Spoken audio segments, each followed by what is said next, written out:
Yo, what up everybody? Johnny1125 here, back with another video. Today I'm going to do a video response to Stevie Breach. He's holding a contest for the top 5 winners for reviews, and he said he'll subscribe to the top 5, so hopefully I'm going to get in the top 5. Could really use the help getting some subscribers on my channel. Anyways, this is a review for WWE's Over the Limit last night in Raleigh, North Carolina. First off, we're going to start with the match that started on YouTube, the Zack Ryder versus Kane match. Kane came out pretty confident that he was going to win. Ryder fought, gave him a few blows to the head and tried to fight back and tried to make himself look good.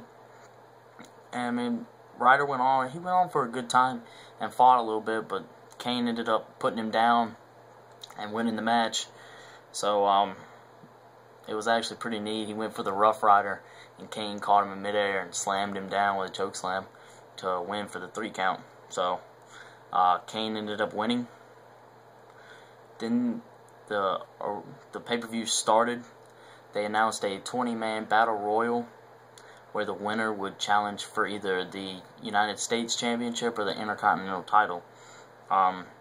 They didn't have any real big names in there. It was kind of like the guys from that compete on NXT and some of the guys that they haven't used lately. William Regal was in it, but this was used for the return of Christian. So Christian was the 20th man, to be announced. People kind of got behind Regal.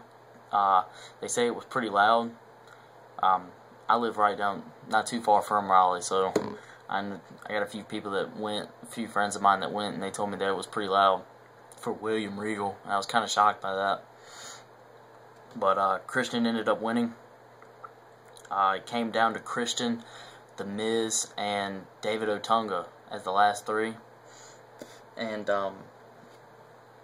so they ended up, Christian kicked Miz to the head and speared him off the apron to win the match and eliminate Miz. So Christian ended up challenging Cody Rhodes for the Intercontinental title, and Cody wasn't real happy about that, but it is what it is. The next match was the WWE's Tag Team Championship match between Dolph Ziggler and Jack Swagger and R-Truth and Kofi Kingston. And I'm going to go on and let you guys know, I'm not a fan of Kofi Kingston and R-Truth being a tag team. I really would have preferred seeing Jack Swagger and Dolph Ziggler win this match.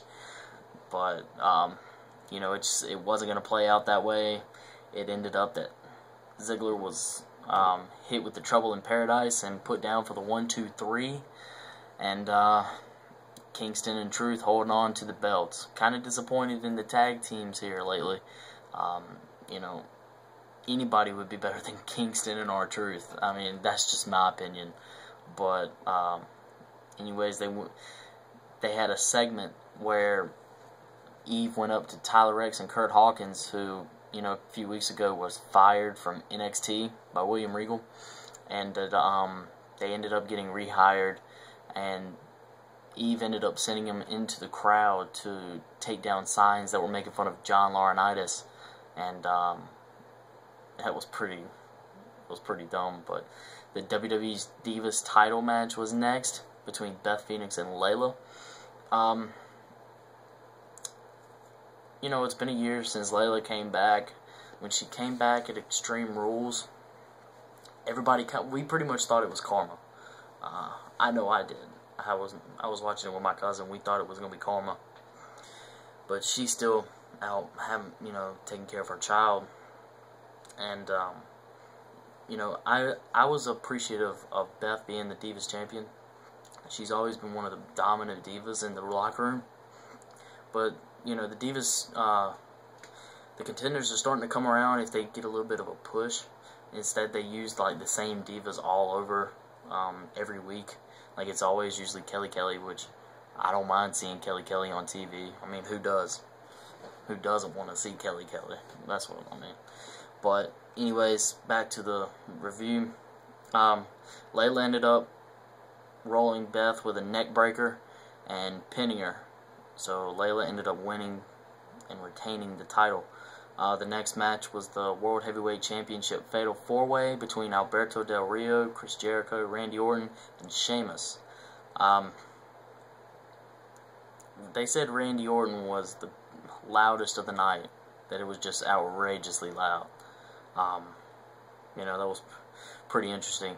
And I saw something today that during this match, Lillian Garcia botched Sheamus's weight, said 227 instead of 267, and apparently her and Justin Roberts are kind of having a little bit of heat that they went, that Lillian walked off during the middle of the show, and so that could get ugly up quick and in a hurry.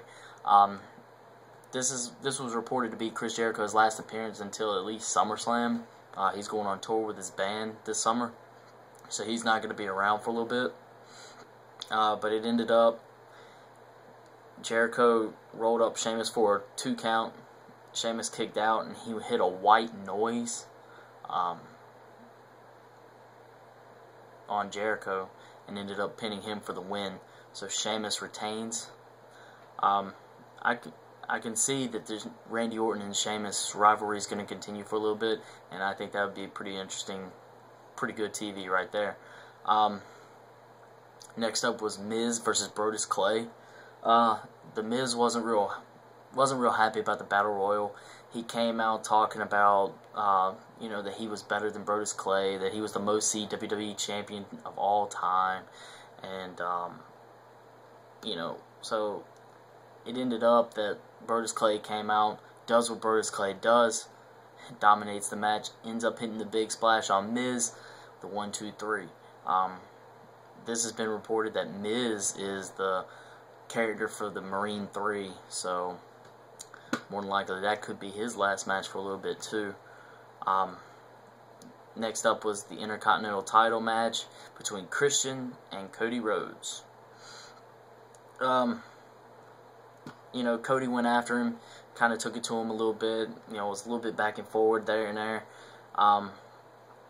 He ended up going for a moonsault and got a 2 count. And then Christian ended up hitting the kill switch for the 1, 2, 3 and putting Cody Rhodes down.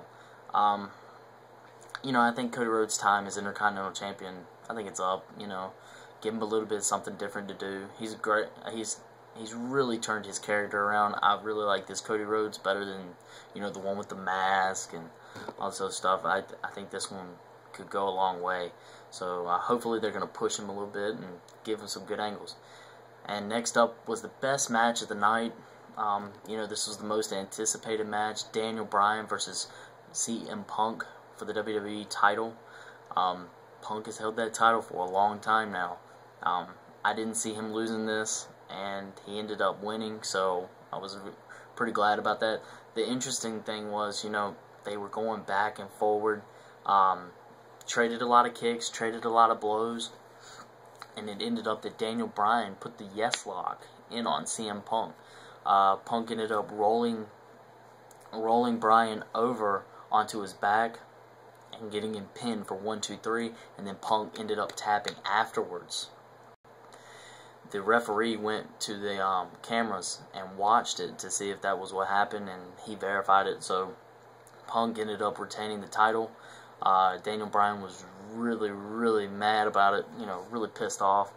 Wasn't real happy about it. And Punk pulls out the victory.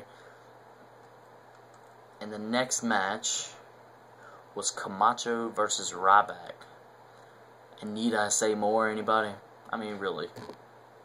Camacho versus Ryback. Coming out on his bicycle with Hunico. Ryback has got some talent, and I think that this guy could be the next Goldberg. Definitely. They give him the right angle, they push him a little bit, but the funny part is, we haven't really heard him talk yet. I mean, yeah, you hear him say, feed me, and, finish him, and stuff like that, but I mean, we haven't heard his mic skills. So does that mean that he doesn't have them, or we're just, waiting for a good time? So Of course, last but not least, you have Laurinaitis versus John Cena. This match, pretty much John Cena dominated the whole time. Laurinaitis tried to run through the crowd numerous times. He tried to run away, and Cena ended up pulling him back a bunch of times. And finally, Laurinaitis ran into the crowd, and the Big Show appeared and ended up dragging him back into the ring and stuff. Cena went up for the attitude adjustment and ended up getting the knockout punch from the Big Show, and Laurinaitis ended up pinning John Cena for the victory. This could be Big Show's attempt to get his job back, you know, coming to John Laurinaitis and saying, hey, you know, I did this for you, why don't you give me my job back? That's probably what you're going to see tonight on Raw. I really thought it was going to be the return of Batista, because if you're not following CM Punk's channel on YouTube, it's CM Punk Made Chicago. He'd been hinting at Batista return. He's doing like a whole bunch of puzzles and stuff to show that Batista's coming back. So that could be any day now or any time. I really thought it was going to be Over the Limit last night, considering his last match in WWE was 2 years ago at Over the Limit against John Cena. So I think that would have made a good show. Overall, I give the show about a 6.5, a 7 out of 10. It wasn't poor, but it could have been better. You know, nobody really wants to watch a match where John Laurinaitis has to fight. Nobody wants to watch Camacho. I mean, to face Ryback. So, but like I said, then there was a video that's been posted, pretty much hyping Dean Ambrose's WWE debut. Apparently it's going to be next week. I saw something that said it was going to be next week. The videos were on WWE.com, but they were taken down. And then a fan had posted it to YouTube, but they were also taken down by WWE. So, you know, Dean Ambrose could make an impact, and I think it's going to be a pretty good one. You know, he won his dark match against Zack Ryder, so he could be making a push, and it could be interesting to see what's going to happen.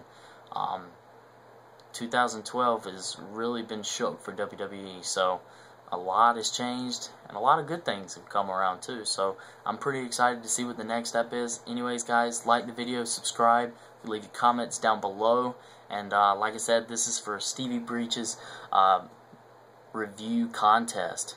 So Stevie, subscribe, man. Appreciate it. See you guys.